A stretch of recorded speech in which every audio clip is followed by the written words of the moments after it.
Good morning, children. Welcome. Today we are going to see the chapter number 15, that is water, a precious resource. This is a very important lesson and very easy lesson because everything is related to our everyday life, and how we are going to use the water is also very important and is a kind of concern in today's generation or in today's day to day activities. Okay, so by learning this lesson you are going to see how water is important in our life. See, the year 2003 was observed as an international year of fresh water to make people aware of this dwindling natural resource. So 22 March is celebrated as the World Water Day. Okay, here are some logos given where you can see the conservation of water is done, like at the end you can see the camel picture. Why the camel picture is given? Because as it dignifies or it signifies the uh, conservation of water, how he does. Be like me, I use little water, right? He stores the water, he doesn't waste the water. Okay, so you have to remember that 22 March is celebrated as World Water Day. Now, how much water is there on our earth? So, about 71% of the earth's surface is covered with water. Water is present in oceans, seas, rivers, lakes, ice caps as groundwater, and in the atmosphere.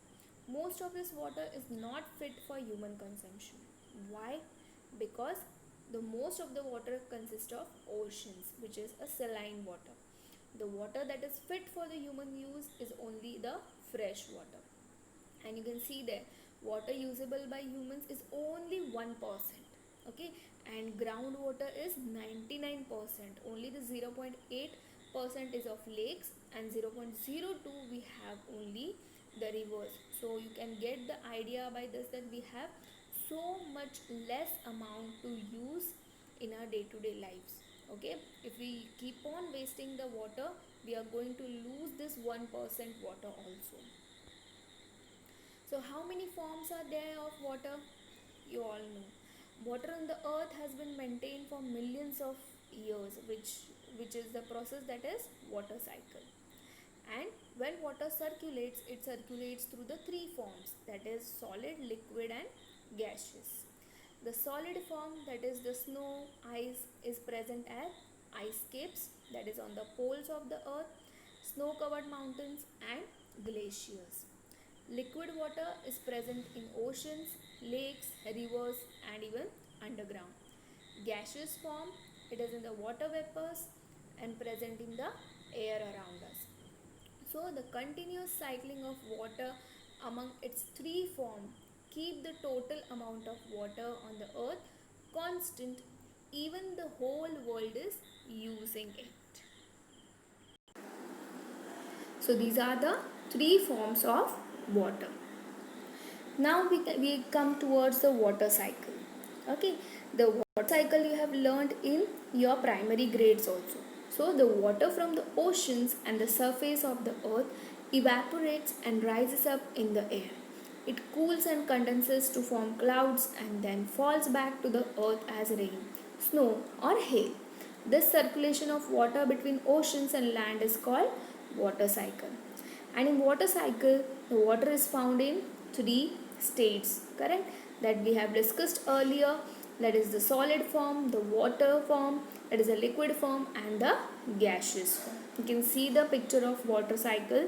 There's first the evaporation takes place, then the condensation takes place, then the precipitation takes place, and again this water circulates in the ground, and by percolation it goes again into the liquid form, in the liquid form, that is the oceans, rivers or lakes. So in the form of groundwater, the groundwater is very much important. The groundwater, that is the water present underground, is known as groundwater. The upper layer of the groundwater is called water table. What it is known? It is known as water table. The water table may be at the depth of 1 meter or at the depth of several meters below the ground. The water from the rain, rivers, lakes, and ponds seeps through the soil and fills the space below the ground. The process of seeping of water through the soil is called infiltration. That is, if you take a filter in your hand and pour water upon it, whatever water goes or whatever water seeps into the filter, is the process is known as infiltration. At some places, groundwater is stored between layers of hard rock. This is called aquifer. Where there is a storage of water in the hard rocks. Water from aquifers is pumped and taken out through hand pumps and tube wells. So, wherever there are pumps, hand pumps, and there are tube wells, correct? So, there the water comes from the aquifer and not from the groundwater. Okay, it is from the aquifer. You can see here the water table given over there. See, this is the water table. Okay, the pink line you can see. Here also you can see this is the water table. Then this is the aquifer. Everything here below is the aquifer. Okay, and the groundwater stored between the layers of the hard rock below the water table is known as aquifer. Okay, there is a crevassed rock, and then the gravels are there. Okay, here the water, when the rain falls, the water is seeping into the ground. Okay, and this is known as water table.